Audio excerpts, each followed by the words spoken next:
আমি নিচের যে ৩ টা কোয়েশ্চেন আছে সেগুলোর আনসারগুলো আপনাদেরকে পড়ে শোনাই। আপনারা কোথায়, কোথায় ভুল হচ্ছে বা কোথায়, কোথায় আনন্যাচারাল সাউন্ড হচ্ছে সেটা আমাকে কমেন্টে জানায়েন। ঠিক আছে? সো রেডি থাকেন। Question number 1: do you like travelling?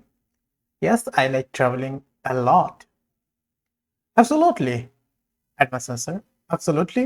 I'm really fond of traveling because it broadens my horizons and allows me to experience different cultures firsthand. Question number 2: do you think technology is important? Basic answer: yes, it is very important.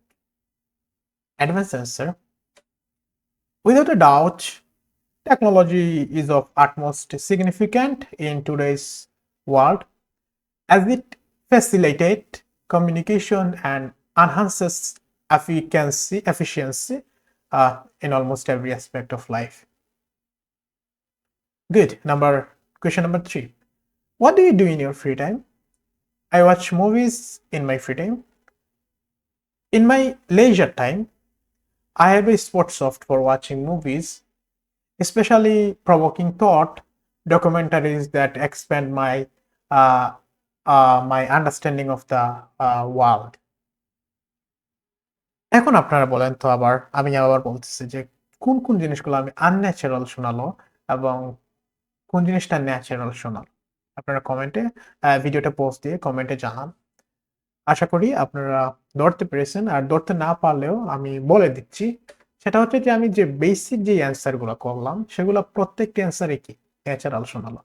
এখন হতে পারে যে আমার কি language স্কিলটা কি দুর্বল বা আমি অ্যাডভান্স লেভেলের জিনিসপাতি সেন্টেন্স বড় করতে পারতেছি না। বাট আমি বেসিক জিনিসটাতেই অ্যান্সারটা ঠিকঠাক মতো সলিড দিতে পারতেছি। এখন অ্যাডভান্স গুলাতে আমি কি করলাম যে আমি এগুলাতে ভুল করলাম। যেমন ফন্ড অফ ব্রডেন্স মাই হরাইজন এগুলাতে যখন আমি অ্যান্সার করার চেষ্টা করলাম সেগুলোতে ন্যাচারাল শোনায়নি।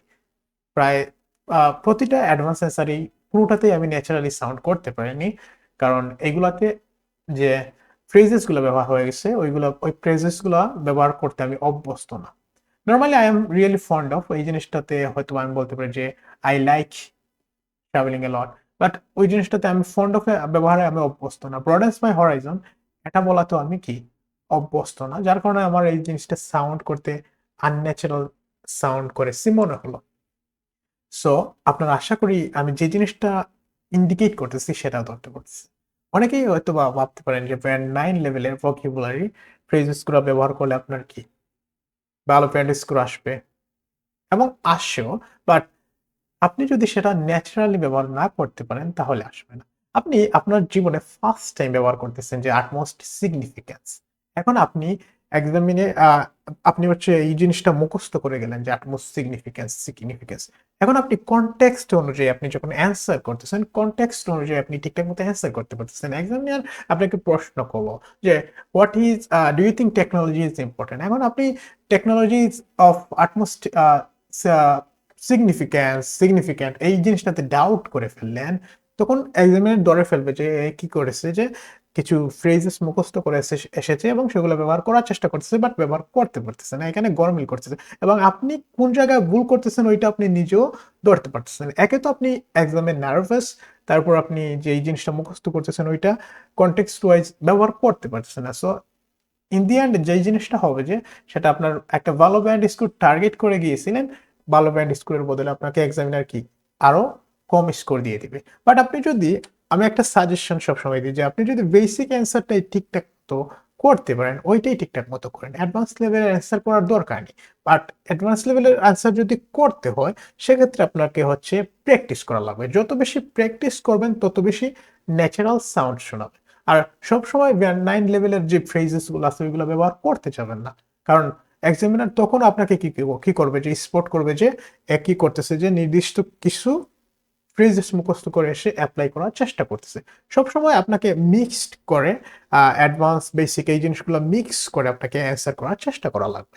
এখন আপনি যদি সবসময় প্রতিটা অ্যান্সারে অ্যাডভান্স লেভেলের ফ্রেজেস ব্যবহার করেন যেটা কিনা নেটিভ স্পিকারও সবসময় ব্যবহার করতে পারে না, তখন এই জিনিসটা আনন্যাচারাল অটোমেটিক্যালি ধরে ফেলবে।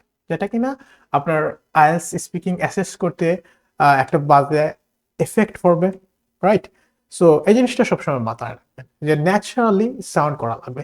এখন ন্যাচারালি সাউন্ড করার জন্য মনে করেন এখানে আমরা কিছু ফ্রেজেস রয়েছে, যেমন আই থিংক। এখন আপনি normally I think, I like, I don't like এইগুলা হচ্ছে সারা জীবন ব্যবহার করে আমরা অভ্যস্ত। এগুলা খুব সাধারণতই আমরা পিক করতে পারতেছি কনভারসেশনে। সো এইগুলার বিপরীতে আমরা অ্যাডভান্স অল্টারনেটিভ যেগুলো আছে সেগুলো আমরা ব্যবহার করতে পারি। বাট ওইগুলো করার জন্য আমাদেরকে কি করতে হবে? আহ ওই জিনিসগুলা রেগুলার প্র্যাকটিস করা লাগবে।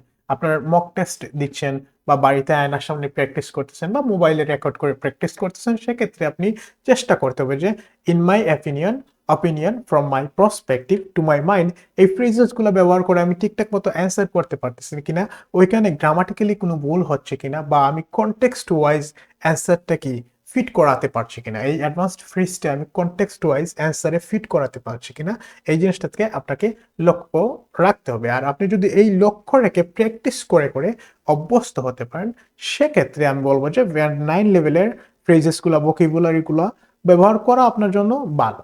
আদারওয়াইজ আমি আপনাকে রেকমেন্ড করবো না যে ব্যান্ড 9 লেভেলের ফ্রেজেসগুলো মুখস্থ করে ব্যবহার করতে হবে, ওইগুলো আমি কখনোই বলবো না। সো আই হোপ যে আপনারা বুঝতে পেরেছেন আমি কোন মেসেজটা দেওয়ার চেষ্টা করলাম। আর আমাদের যে এই অ্যাডভান্স যে ফ্রেজেসগুলো আছে এগুলোর পিডিএফ পাওয়া যাচ্ছে, আপনারা চাইলে আমাকে কমেন্টে জানাতে পারেন, আমি সেক্ষেত্রে পিডিএফটা প্রোভাইড করব। So yeah, thank you.